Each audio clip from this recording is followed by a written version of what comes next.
The Process, a podcast about creativity and experimental music. In the world of experimental music, outcomes and accolades for creators can be uncertain and at times seem far and few between. Therefore, creators and practitioners of experimental music must embrace the one thing they will always have complete control over: the process.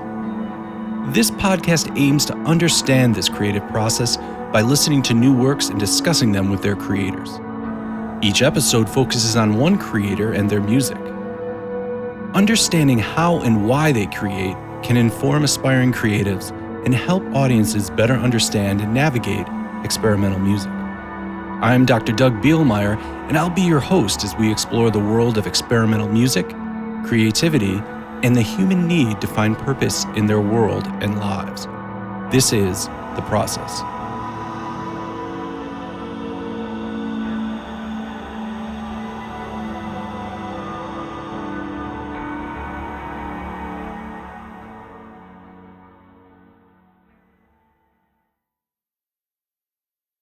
Hey everybody, welcome to The Process. As always, I'm Dr. Doug Bielmeyer. And if you're listening right now, it's probably just business as usual. But if you're seeing this, maybe you're seeing me for the first time. Maybe you're already sick of my face. Maybe you're saying, hey, this is cool, we can see him now. Maybe you're saying, oh, this is a bad idea. I don't want to see this guy. But either way, if you're listening, just pretend like anything I just said isn't anything that's happening. And just go on podcasting like you normally do. But this is Season 5, Episode 1 of The Process. And this season, we're doing a video version as well. So if you're listening on your preferred podcasting app, you can always hop over to YouTube, to the Doug Bielmeyer YouTube page. And there's a whole playlist of not just this episode, but all previous episodes, many of which are audio only, but there is a sort of screensaver video component so you can watch as well as listen. But today we have Bob Familiar, and Bob is a really interesting figure, not only in modular synthesis and just the world of synthesizers and sort of electronic music, but also is sort of a community member or community leader here in sort of the modular electronic and synthesizer community here in Boston. So it was exciting to have him on the show, and a lot of great advice, a lot of takes that he has from just the experience of, doing this for as many years as he has, both on creativity and finding inspiration, but also just, how to execute things in live performance, especially when you're dealing with creating new music with a lot of technology. And he even gets into at the end talking a little bit about how improvising with this technology is something that is really exciting to him. And if that's something you're kind of interested into, I think you'll really enjoy what he has to say. Bob did mention, though, something about limitations, and it just got me thinking about one of the classic tropes of creatives, maybe just not in new music, but just in general, that, creativity is this like running through a field, like open experience. And, it's sometimes directionless. You're just throwing darts at a dartboard, hoping to hit a bullseye, or a lot of times there's tropes about people, abusing drugs and alcohol to, get on an altered state, especially like when you get into some of the pop genres and, rock music of old and stuff like that. And so it's like, what is being creative? Is it this like kind of chaotic sort of freewheeling thing? And it's interesting talking to Bob and talking to myself, and so talking to Bob and even just thinking about my own process, I sort of realized, I'm like, wow, the creative process that I engage in is not one that is freewheeling and kind of open and expressive. It's a process. And though there's a lot of exploration and experimentation in that, but just like a scientist who's experimenting in a lab, there's not just like chemicals flying around all over the place, or it would be a chemist in a lab. There's not just chemicals flying all over the place. It's, there's a process and there's a sort of scientific method. Not to say that music can only be created that way, and not to say that, live improvisation, like in jazz and other genres, and or even in, Bob's talking about here in electronic music when you're improvising with technology. It's not to say that that isn't free and open and expressive, but I just think it's great. It just got me thinking on and meditating on a little bit about this trope that the creative process is this open and free thing, where I think in some ways it is. However, there's a lot that goes on behind the scenes. And I think definitely, from a younger person or somebody who's starting to create, maybe there's this expectation that it's not supposed to be this slog, repetitive, sort of iterative thing. It's supposed to be this open and free thing. And that's not necessarily the truth. And I think some people sometimes when they start creating, they're like, wow, this is really unfun, or like, this is really tedious to finish something. It's fun to kind of ruminate and create that initial spark, but finishing it is sort of the difficult part. So great conversation with Bob. We're going to listen to excerpts and see excerpts from his performance at April 6th at the Foundry, a great show that Violet Knox put on with a bunch of different acts, including myself. And Bob, we won't listen to his whole 20-minute set, but we will hear and see excerpts from it. So without further ado, let's take a little listen to his live set at the Foundry and then talk to Bob.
What I have found works really well for me is to set limits, set some boundaries. Yeah.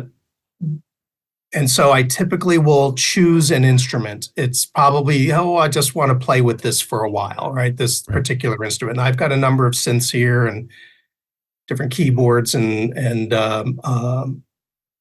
guitar pedals and things that manipulate sound. So it's like, let me take this combination, usually an instrument, a pedal, something like that, put them together, and then it's just play like I'm a child. I want to experiment. I'm going to just, if it's modular, I'm going to connect the wires and sort of think about, okay, what if I did this? Let me try that. What happens when I feed that through the pedal? Right. And I'm looking for a moment where I have this emotional reaction. Yeah. I go, this is it. Mm-hmm. Record. Yeah, like get that as quickly as possible. Yeah. Hit record. Or I might be recording everything I'm doing, and I go, I'm going to come back and edit this down. Yeah. It just and thinking about this and preparing for this conversation, I was thinking, all the way back to my childhood. When did I fall in love with music? And it was, I discovered early on that music just had a profound emotional impact on me. Yeah. I loved music, and it would just put me into a particular state of mind, and it was both, physical reaction and a joyous mental reaction. It's like, okay, that's what I'm always searching for. I want that thing. I want that dopamine rush that I had when I was a kid. And so as I'm experimenting with this limited set of equipment, I'm looking for that moment where I go, wow, that's magical. And then record it. So that's really how things start. And it's, maybe I want to say, well, I want to play in this particular mode, or Right. Yeah. maybe I've worked out a chord progression and I'm going to try to at least put down a framework of that chord progression. Then I will improvise over top of that with a particular instrument until I discover a melody or a theme or something that I like. And then things cascade from there. It's like, okay, then you get into the process of maturing it and getting it to a finished state. Right. I like this idea of limits because I feel like, especially with people like you and I who are into technology and gear when we create, sometimes it can be like everything in the kitchen sink, right? Yes. Like we can be like, hey, let's use a little bit of this, a little bit of that. And I went through that phase. Yes. Right. We might still be currently in that phase, right? Yeah. Depending on the day of the week. But so I love this idea of limits because you're saying, okay, I'm going to use this piece of equipment or this instrument with that. Is there a time limit on that? Like, do you start with just two instruments and then eventually say, okay, let's bring the rest of the band or let's bring the rest of the equipment in? Or do you keep that like sort of rigor of limitation through the whole process? Like, do you say this piece is just going to be this device and this device? I think again, these are things you learn. I think as you go through the process of trying to create music, is you realize how important discipline is. And so I try to discipline myself to don't move away from this. Yeah. Okay, I went through it today. I didn't really like what happened. Yeah. But try again tomorrow, because many times you're trying to get into a flow until something magical happens. And sometimes it might take a couple of days of just playing with the thing till you find that sweet spot. And so I try to discipline myself. Don't unplug all that and put it away. Leave it. Keep playing. Keep experimenting. I think that's the thing that really strikes me about this type of music, is that when it's performed, or when an audience receives it as this sort of maybe not improv thing or made up thing, very fluid thing, but a lot of times there was like a lot of discipline behind it to be like, no, let me stick to this. Let me like keep working through this, process or this part of the piece. So then when it's performed, people are like, oh, it just seems like they're vibing up there and it's this really fluid thing. And you were like, no, I had to practice this 15 times in a row and just make sure that I could, execute this patch change or something like that. Yeah. Yeah. Performing live again brings a whole nother angle to this, which I primarily work in the studio. And so I've had the opportunity over the last couple of years, thanks to folks that we know in the community, like Des DiCarlo, I get to now perform. And that's a whole nother level of anxiety, right? So now, it's a whole nother, I'm like, what? This thing I created in the studio, which was very much a studio creation, I now have to take out and perform in public.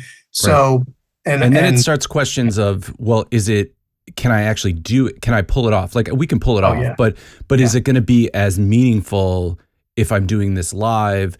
And then what things do I need to do live? Right? Like, or what things should I do live? What's interesting? What's not? And I agree. I've experimented with a lot of different approaches. Like, do I use, let's try backing tracks. I did that. Let's try bringing all the equipment I used. And my God, that was very painful. And every one of these approaches has its own level of technical difficulty. And what if something goes wrong? Because something always goes wrong. And how are you going to deal with that? Yeah. And the piece that we're going to talk about today, interestingly enough, I felt like I finally discovered like this is the way that I can perform live, to do something that is representative of my approach, and it's simple, and can be emotionally powerful. So that was that was like a penultimate moment, really, for that piece, and that took me a few years to get to that. Right. Yeah. That's the other thing. Two people are like, oh, it just seems so intuitive or whatever. And it's like, well, I did it wrong about 80 times in other shows, like in front of audiences. Yeah. Oh my God. I've tried performing out with modular. I know a lot of people do it. Yeah. Oh my God. I've had so many failures with modular since, it's just like, It was really good at home, but it's right, because the voltage changed, something happened. Yes. Yeah. That's nightmare fuel right there. Those are the nightmare. You wake up sweating, being like, wait, I don't have the right power supply. Yeah.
So the gear I was using is first the keyboard is the Expressive-E Osmose, and so this is a really a revolutionary bit of kit from the company Expressive-E, where they've taken a traditional keyboard format and they've created a mechanism for each key that allows you to have complete expressive control from the moment you touch the key. It then goes down about 1/2 inch. That distance of travel and how fast you travel is one part of it. Then you hit sort of a bit of resistance, but you can push past it, and that's another about 1/2 inch of expressive control. Yeah. Then the key can go left and right at the top, anywhere along that range of control that you're doing up and down. So you've got all of that, and all of that motion, the sound designer can apply to all different aspects of the sound. Any part of the envelope, pitch, the speed, the velocity, the pitch, obviously, and for keyboard players, and that's. I'm not a great keyboard player, but I have I have enough skills to like a 2-finger typewriter type skills. That's kind of where I'm at with keyboard, but I could play a little bit. Yeah. But now I have the expressive control of someone who would play a violin or a guitar, and that's never been available to keyboard players other than maybe a mod wheel, right, or the bend wheel on the synth. And then you have to have another hand. You have to use your other hand to operate. This way you can just stay right. You could be playing a full chord with 2 hands and be actuating some of those things. Exactly. And every note has that level of control independent. And then there are other effects that you can do where you actually can tie you can choose a distance. Maybe it's a half note or a whole note or an octave, anywhere in between, that if you hold one note and start to play the other, it slides down to that note or slides up to that note. So if you're playing a patch that is like a steel guitar, beautiful. That's perfect. It's exactly what I want to get to express with that sound. Then there's the engine itself. The sound engine is from it's called the Egan Matrix from Haken Audio. So they have the Continuum instrument, which also incredibly expressive instrument with like a cloth fabric that piano keys are sort of are sort of silk screened on there. Yeah. But you can just take your fingers and sink it into that cloth, and you can move in really three directions, X, Y, Z, and slide. And so that's another type of expressive instrument. So their synth engine, which is incredibly sophisticated, that supports additive, subtractive, physical modeling, granular, all different types of synth capabilities. Sound designers can use all of that to create these expressive sounds that are now available. So the synth engine is incredibly advanced. I personally have not dug deeply into that yet. Yeah. That's that's the a list of lifetime things of to get exploration. to. Yeah. So the sounds I was using in the piece were really from that set of presets that they offered as the default instrument. But they're beautiful. And they were really beautiful and varied. You started with these very sort of percussive type sounds or little glitchy sounds. And then you moved into sort of longer sustained tones that were reminiscent of maybe a lap steel, maybe some type of Middle Eastern instrument, but yet their own thing. Like I thought it was really nice about the sounds that were in the Osmose were sort of vague in, well, wait, it's not just a oboe patch, like where they're trying to physically model an oboe. It's like somewhere in between. Yeah. And again, back to the process, part of the process of this piece was, let me choose the palette that I'm going to work with. Right. Yeah. So I had 500 things I could choose from, but I wanted to cull it down to the 7 to 10 that I was going to use in the piece. And I stuck with that. And so that was sort of, again, the limit. I'm only going to use these particular sounds. I'm not going to, in the moment, introduce something I didn't plan that way. That was part of the menu of choices I had left for myself was these are the 10 you can use. Yeah. And did you even limit some of the variables that you were going to be adjusting? So in other words, did you say, okay, I'm only going to use pitch bend and velocity when I'm expressing? Or did you even limit that? Or did you just... I guess in a way, I chose sounds, and each sound has a different way that it's able to be expressed. Percussive, you can tap the key, I could drum it, but there were others that I could hold the key and push it down, and it would start to repeat, and it might speed up as I was pressing harder. It might go da da da da da da da da. And so I was like, okay, I'm going to use that, and I'm going to try to do that and do it on another point in the keyboard. Can I get those to synchronize into a rhythm? Like these are little things I was experimenting with to say, can I get them to kind of complement each other? So these were the things I chose the sounds for how I found them to be beautiful. They would work well together. And then the expressive capabilities within the sound were like, okay, I'm going to work with that again as part of the palette. So we have these beautiful sounds that are very dynamic and, very expressive, and they're all being fed into now this second piece of technology, which has a similar name. It's the Cosmos, right? Right. So the Osmose and the Cosmos. The Cosmos from Soma Laboratories. This is a relatively hefty. I actually have it right here. Oh, great. Let's see if I can pull it over. So this is it right here. It's a fairly hefty pedal, as you can see, with a bunch of switches on the front and dials. Essentially what it is if you are familiar with the work of Robert Fripp and Brian Eno, where they were introducing, this use of tape machines to record and then have that play back and then be able to play over top of that. So that's sort of the inspiration for this pedal. Right. And what Soma's done is they've created firmware in the pedal that allows you to play into this pedal. The pedal records that at 24 bits, so very high quality recording. Yeah. And then depending on the firmware you have loaded and the settings on the front panel will begin to play that back in the stereo field, where we'll either play it just right down the center or may take it and play a version of it in the left channel and a version in the right channel. And then again, based on the settings, it may chop up that recording and do other sort of glitch effects to it. Yeah. The default firmware will take what you're playing and plays it back purposely in a non-synchronized manner. Okay. And I have a piece out on my Bandcamp page called Pulse Water 2B, which uses that firmware, which you begin to play, and it will take what you've played and put it in the left channel, and then over a 22-second period, and then play it in the right channel.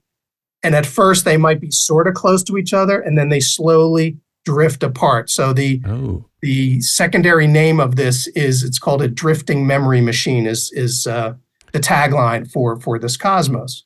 And so speaking of memory, real quick, you mentioned 22 seconds.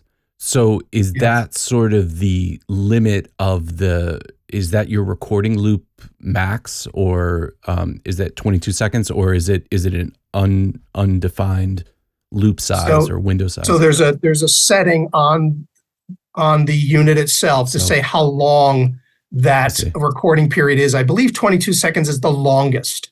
Okay, so that's the longest loop you could do is a 22. Okay. And I'm always like, give me everything. I want Let's loop for an hour and then just. I want to slow things down. I want to make things like last a long time. Yeah, so give me that 22 seconds, and I'll find a way to kind of play in that sandbox.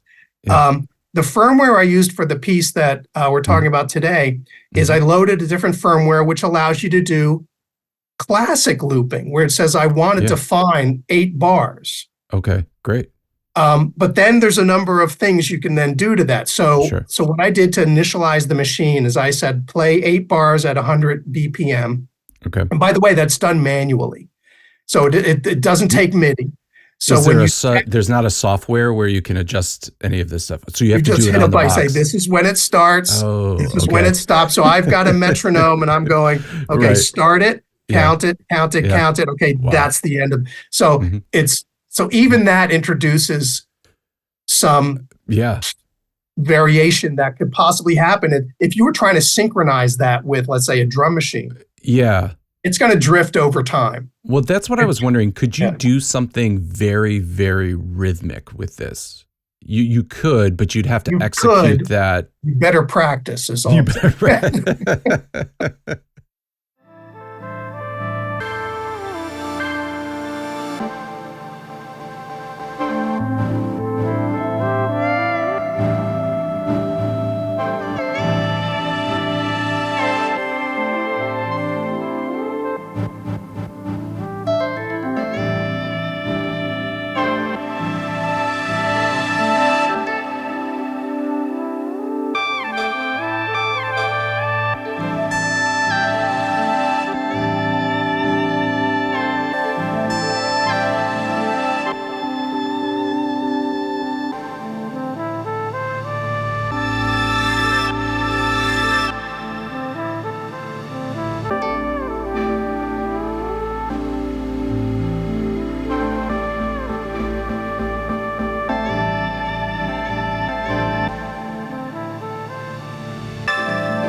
That special thing that I finally realized was, all right, I like improvising.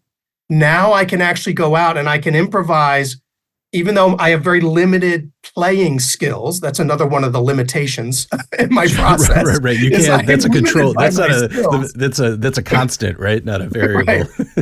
But I can actually go out and play with a machine that is actually doing probably more interesting things rhythmically and so on. But I'm kind of feeding it, so I have some control over that. So it felt like a really nice way to say I can kind of up-level the quality of the music and the interesting nature of it.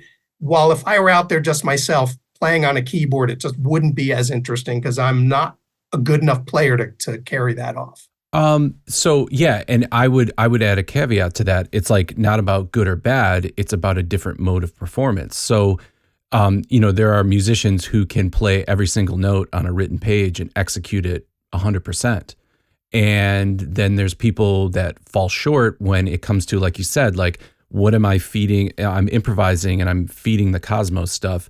You even said if you give it too much, then it could create something that compositionally is not going to work. So Right. that in itself is like, we always have to like redefine like talent or skill or musicianship, because that in itself I find really exciting. And that was one thing when I was watching the live set, I was like, wow, Bob is in control of not only the keyboard and he's playing that, but he's in control and he's understanding how much he needs to feed to the Cosmos. And I even noticed sometimes when the Cosmos really got kind of like churning, like the popcorn was popping, you kind of backed off a little bit so to let it kind of settle out, or if you were moving in another direction. There was a lot of sort of musicianship and manipulation. So yeah, maybe you're not playing, a concerto or something like that, but I feel like there's a lot of sort of skill involved in just, interfacing or manipulating the technology.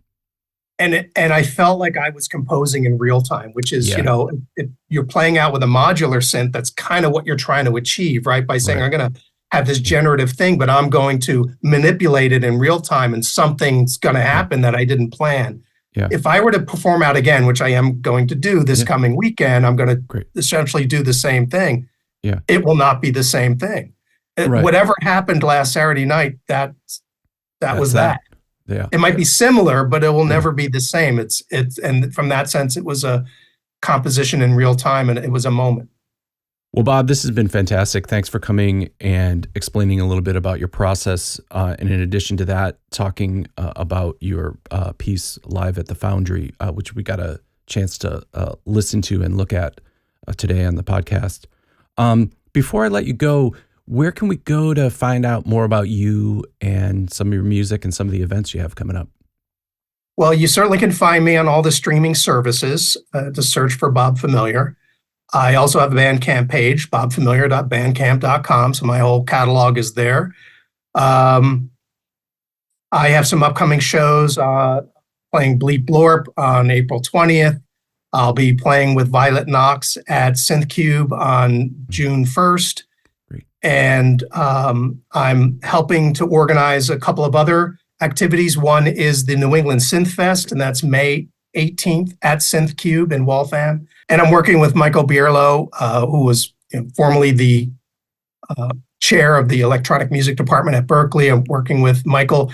We're organizing what we hope to become monthly shows called New Edge Sessions. And this is where we take an electronic music artist and an instrumentalist, maybe someone who plays saxophone or cello or violin or something, and have them improvise together for a 30-minute set, and have that instrumentalist do that with one or two or three other electronic musicians for an evening of music. And again, we've done this once so far, and it worked out wonderfully. We had Ken Field come and play with both Michael and with Robin Allman, who goes by the name of Toto Robin. And it was a great show. That was at the Lily Pad. So we hope to do that at different locations over the coming months and sort of try to bring those two communities together. But I think there's a lot of opportunity for crossover that may not exist today.